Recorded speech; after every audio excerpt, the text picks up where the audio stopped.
नमस्कार, मैं हूं ज्ञानेंद्र तिवारी और आप देख रहे हैं एबीपी न्यूज का खास शो कार में सरकार।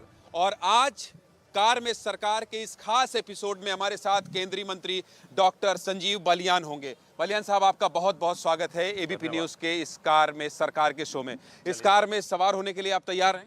चलिए जी साहब। चलिए, तो जनता के बीच हम जाते हैं और मंत्री जी से भी सवाल जवाब करेंगे और जनता से भी पूछेंगे कि क्या जो बीजेपी कह रही है और इस बार फिर 300 प्लस का दावा कर रही है, ऐसा कुछ है या फिर इस बार समाजवादी पार्टी मजबूत है। ऐसे तमाम सवालों को जानेंगे और जाटलैंड में हम इस वक्त इसलिए बात करेंगे। पश्चिमी यूपी की भी साथ होंगे हमारे केंद्रीय मंत्री डॉक्टर संजीव बालियान।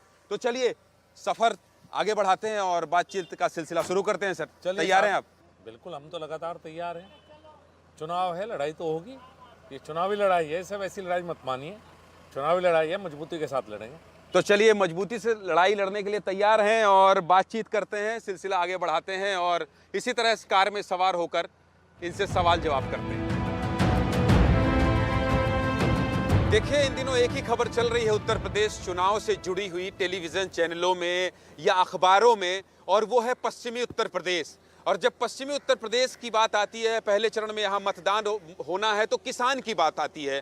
और मैंने आज जब डॉक्टर साहब से बात की तो मैंने कहा मैं बात तो आपसे करूंगा और कार में सवार होकर ही करूंगा और कार में सरकार के शो पर ही करूंगा, लेकिन खेतों पर करूंगा डॉक्टर साहब। और आपने सहमति जताई। आप तैयार हैं किसानों के मुद्दे पर बात करने के लिए? बिल्कुल साहब, बिल्कुल तैयार है। क्या लगता है आपको, जिस तरह से नाराजगी थी और किसान आंदोलन जब चल रहा था, मैं शुरुआत इसलिए आपसे ये कर रहा हूँ क्योंकि आपने ये कहा कि किसानों पर तिवारी जी जितना बात करना है कर लीजिए, बिल्कुल सबको साध लिया है क्या आपने?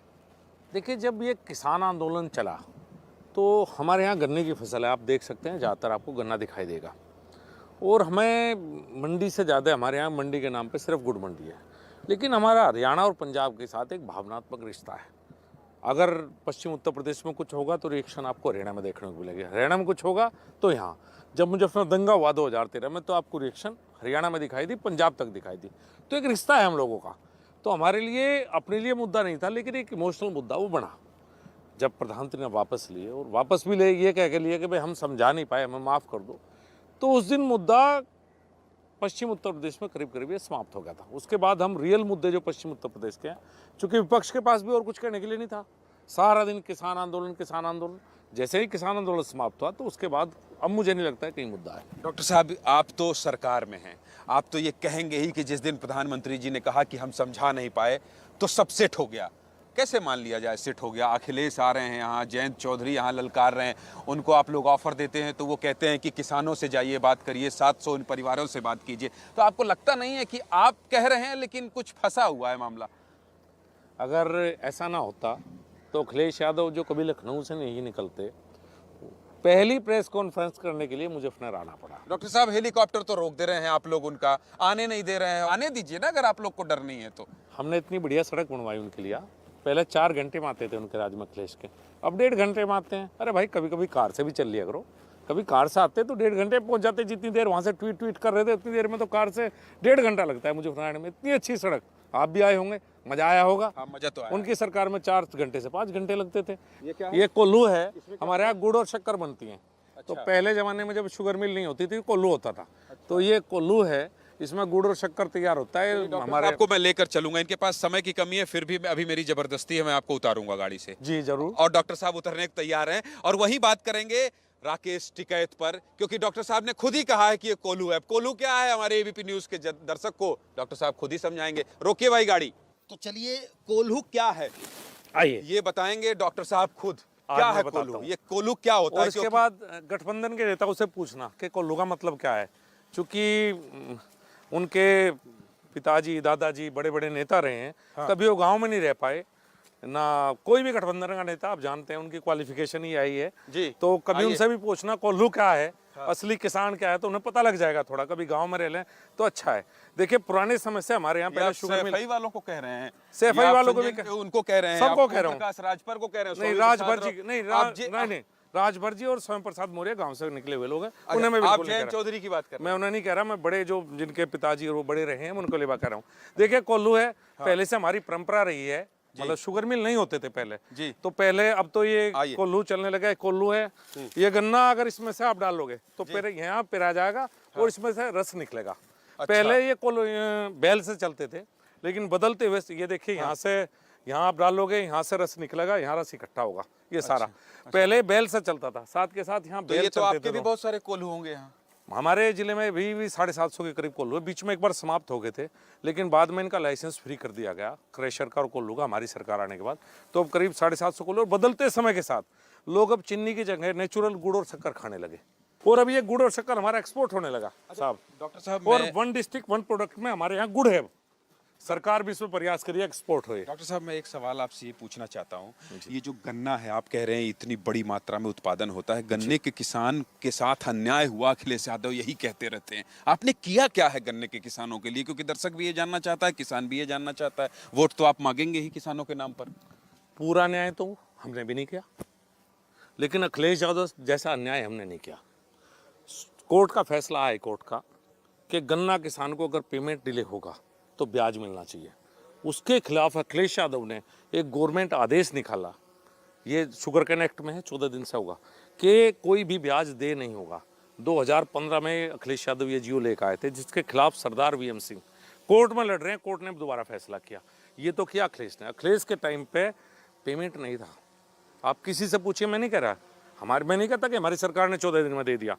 अपनी नाकामयाबी को अपने साथ रखता हूँ, लेकिन अखिलेश जैसा तो किसी ने नहीं किया। राकेश टिकैत की बात कर रहा हूं मैं। आज कोल्हू दिखाया, राकेश टिकैत पर भी बात होगी। आगे चलते हैं। डॉक्टर साहब, एक बात जो बार बार मैं कह के और भूल जा रहा हूं, राकेश टिकैत पर। राकेश टिकैत जिस तरह से चुप हैं, और उनके भाई की तबीयत जानने आप पहुंच ही गए थे, ये रिश्ता क्या कहलाता है? भाईचारा, आपसी प्यार। देखिए, 5 साल का था जब सिसोली पहली बार चौधरी महेंद्र सिंह टिकैत से मिलने के लिए गया था। 7.5 साल से सांसद हूँ, शायद कोई 3 महीने नहीं गए होंगे, मैं किसान भवन जाता हूँ। बाकी नेता कब आते हैं? बाकी नेता आएंगे चुनाव के समय पे। लोकसभा होगा तो कोई ना कोई नेता आएगा, विधानसभा होगा तो आएगा। कोई चुनाव में कहीं रहे, मतभेद हो सकते हैं मुद्दों को लेकर, लेकिन आपसी भाईचारा होता है। हम एक गाँव से ही हैं, खाप से हैं। इस बार कितनी सीट? देखिए, जोत सी तो हूँ नहीं, और दूसरी बात, जो जनता को निर्णय लेना है उसके बारे में पहले कह दूं तो जनता बुरा मान जाएगी। और पश्चिम की जो हवा है ना, वो फसल के लिए बहुत अच्छी होती है। जब जब पश्चिम की हवा चली है भारतीय जनता पार्टी की, हमने सरकारें बनाई हैं। ये तो गृह मंत्री अमित शाह ने भी कहा कि यहीं से हवा उठती है, यहीं से लहर उठती है, और उन्होंने हाथ जोड़ के कहा कि इस बार लहर और हवा आप लोग उठा दीजिए। खैर, आप बार बार डॉक्टर साहब जनता की बात कर रहे हैं, जनता के बीच चलें, चलिए साहब, वहां चलते हैं, बैठते हैं, चाय पीते हैं, उनसे भी बात करते हैं कि जो आप कह रहे हैं सही है नहीं है। चलिए कहीं बैठते हैं। तो चलिए आगे बढ़ाइए गाड़ी। और डॉक्टर साहब कह रहे हैं जनता की बात इन्होंने बार बार कही, तो जनता के बीच चलते हैं और पूछते हैं उनसे कि जो डॉक्टर साहब कह रहे हैं। ये देखिए, जनता इनसे आ रही है, बात भी कर रहे हैं, और किसान हैं, इनको देख के अभिवादन भी कर रहे हैं। तो चलिए आगे बढ़ते हैं और बात करते हैं जनता से।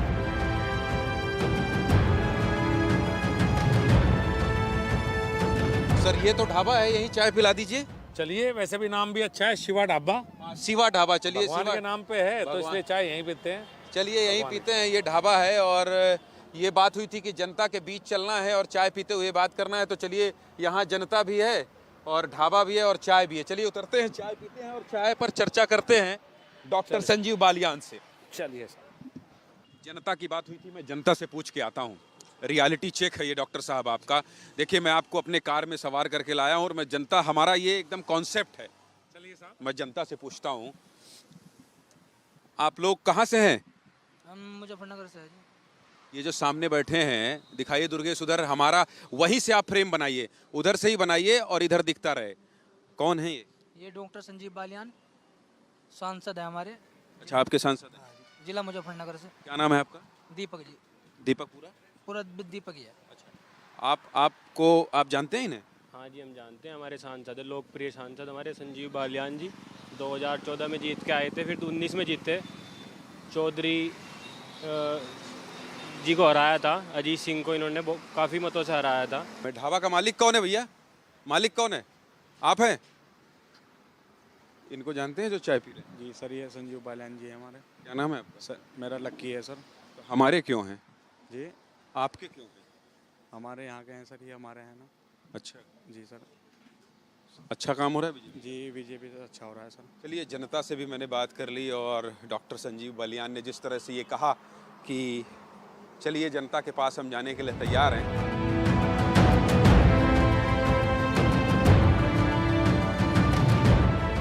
तो आज कार में सरकार के इस खास एपिसोड में थे केंद्रीय मंत्री डॉक्टर संजीव बालियान और हमने कहा इनसे कि आप उन तमाम सवालों का जवाब दीजिए जो जनता जानना चाहती है कि आखिर उत्तर प्रदेश के विधानसभा चुनाव में जनता आपको क्यों दोबारा चुने।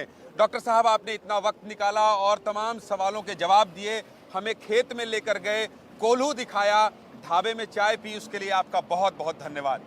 धन्यवाद मेरे भाई, आप आए, ये मेरे लिए बड़ी बात है। आप इतनी दूर से मेरे पास आए हैं, आप मेरे मेहमान हैं। तो ये रही डॉक्टर साहब से बातचीत। अगले एपिसोड में कोई और खास मेहमान के साथ हम कार में सरकार लेकर आएंगे। तब तक आप देखते रहिए और बने रहिए एबीपी न्यूज़ के साथ। नमस्कार।